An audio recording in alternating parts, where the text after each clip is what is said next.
কি দিন গেছে, কত অত্যাচার এই বাংলার বুকে তৃণমূল কংগ্রেসকে করেছে, কত অত্যাচার এই পশ্চিম বাংলায় মমতা বন্দ্যোপাধ্যায় অভিষেক বন্দ্যোপাধ্যায়ের উপর এই সিবিআই কত অত্যাচার করেছে। কিন্তু যা সত্য তাই সত্য, অত্যাচার করে লাভ কি হলো? নেমে চলে এলেন তো 12-তে, 6-এ তো পেলেন 0।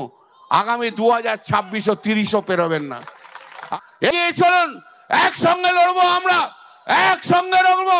শুধু বাংলার মানুষ নয়, সারা ভারতবর্ষের মুসলিম সম্প্রদায়ের মানুষকে নিয়ে আগামী দিনে ভারতবর্ষের বুকে মমতা বন্দ্যোপাধ্যায় তার লড়াই জারি রাখবে।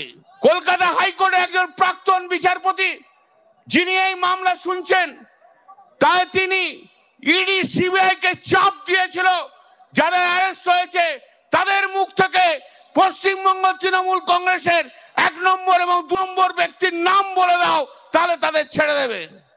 তো আমার সংখ্যালঘু ভাই, ভারতবর্ষের বুকে যত সংখ্যালঘু ভাই, তাদের পাশে দাঁড়াবো, তাদের বোঝাবো আইনটা কি আছে। নিঃসন্দেহ করব দিদির পারমিশন নিয়ে, দিদির পারমিশন নিয়ে করব। একটা কথা জেনে রাখবেন, আমি শেষ করব যে কথা বলে, এই ভারতবর্ষের বুকে যে লড়াই সংখ্যালঘুদের জন্য যে লড়াই দিতে পারে, একা লড়াই দিতে পারে, তার নাম মমতা বন্দ্যোপাধ্যায়। তিনি নাম মমতা বন্দ্যোপাধ্যায়। তাকে ভালো রাখুন, তাকে সুস্থ রাখুন, আল্লাহর কাছে দোয়া করুন, হে আল্লাহ আমাদের নেত্রী বাংলার মুখ্যমন্ত্রী মমতা বন্দ্যোপাধ্যায়কে দোয়া করো, আরো বেশি শক্তি দাও, আরো বেশি এনার্জি দাও, যেন আগামী দিনে ভারতবর্ষের বুকে এগিয়ে চলতে পারে।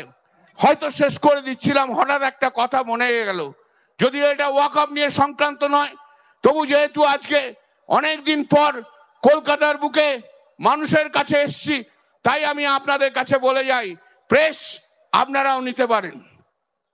ইদানিং কালে আপনারা দেখেছেন বেল পেয়ে অনেকে বেরিয়ে এসছে, দেখেছেন না?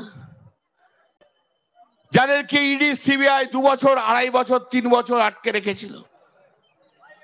আমি তো একজন আইনজীবী, আমার সঙ্গে অনেকেই কথা বলে, তাদের মধ্যে একজন বলেছে তাকে যখন অ্যারেস্ট করা হয়েছিল, প্রথমের দিকে তাকে বারবার চাপ দিয়ে বলা হয়েছিল, যদি তৃণমূল কংগ্রেসের 1 নম্বর এবং 2 নম্বর লোকের নাম তোমরা যদি বলে দাও, ব্যক্তির নাম, তাহলে তোমাদের জেলকে ছেড়ে দেবো।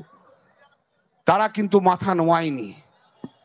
সেই ইডি সিবিআই তাদেরকে বলেছিল, কলকাতা হাইকোর্টে একজন প্রাক্তন বিচারপতি যিনি এই মামলা শুনছেন, তাই তিনি ইডি সিবিআই কে চাপ দিয়েছিল যারা অ্যারেস্ট হয়েছে তাদের মুখ থেকে পশ্চিমবঙ্গ তৃণমূল কংগ্রেসের 1 নম্বর এবং 2 নম্বর ব্যক্তির নাম বলে দাও, তাহলে তাদের ছেড়ে দেবে।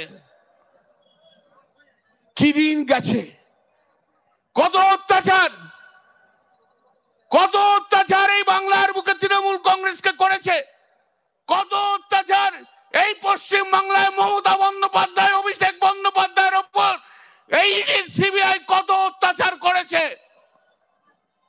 কিন্তু যা সত্য তাই সত্য, অত্যাচার করে লাভ কি হলো? নেমে চলে এলেন তো 12-তে, 6-এ তো পেলেন 0। আগামী 2026 ও 30ও পেরোবেন না। আগামী 2026-এ 30ও পেরোবে না। এগিয়ে চলুন, একসঙ্গে লড়বো, আমরা একসঙ্গে লড়বো। শুধু বাংলার মানুষ নয়, সারা ভারতবর্ষের মুসলিম সম্প্রদায়ের মানুষকে নিয়ে আগামী দিনে ভারতবর্ষের বুকে মমতা বন্দ্যোপাধ্যায় তার লড়াই জারি রাখবে। জয় হিন্দ, বন্দে মাতরম, মমতা বন্দ্যোপাধ্যায় জিন্দাবাদ।